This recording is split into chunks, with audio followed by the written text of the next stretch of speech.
Eder. Mac. Pallister. Domanda: la notte tra il 5 e il 6 lei e la sua famiglia dove eravate? Eravamo tutti a casa nostra, a Palermo, presso l'indirizzo di residenza che vi ho indicato. La notte tra il 4 e il 5 gennaio, quindi quella antecedente al ritrovamento, Sebastiano riceve una strana telefonata da Palermo. È abbastanza incredibile leggere nelle carte che gli inquirenti sbagliano e nella SIT chiedono alla madre del ragazzo dove fossero la notte tra il 5 e il 6, quindi quella susseguente al ritrovamento. Se consideriamo che sono carte ufficiali e se qualcuno deve ricostruire l'indagine su esse si basa, questo è un altro elemento fuorviante. Domanda: la notte tra il 5 e il 6 lei e la sua famiglia dove eravate? Oggi 4 aprile è emerso che Visintin Sebastiano ha acquistato una nuova autovettura.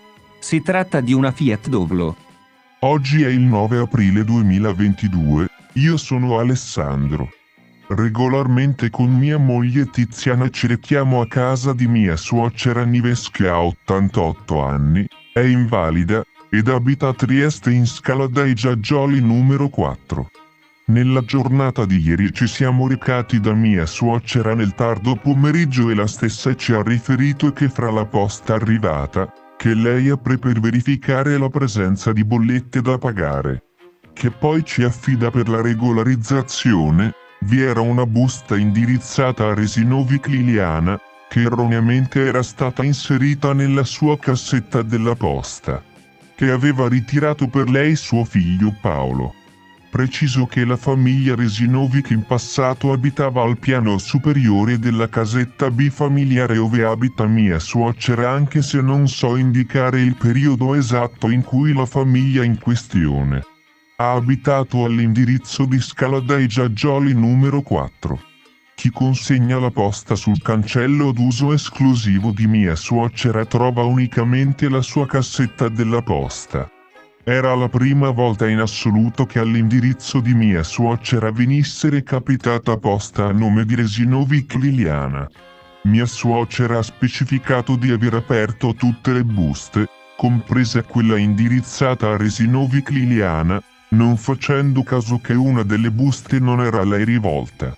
Ha aperto la busta e si è avveduta che si trattava di una comunicazione diretta ad altri. Personalmente ho verificato che la busta proveniva dal gestore telefonico Wind3 e conteneva un bollettino postale ed un avviso di scadenza. Vi consegno tale busta ed il suo contenuto. È una busta di colore bianco con intestazione Wind3 scritta in colore arancione contenente una lettera datata 15 marzo 2022 indirizzata a Resinovic Liliana. Essa informa di una mancata autorizzazione del metodo di pagamento fornita in fase di sottoscrizione del contratto. Nella missiva è indicato il numero di documento con data di scadenza 14 aprile 2022 e saldo dovuto di 9,99 €.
Ehi, non dimenticare di iscriverti a questo canale.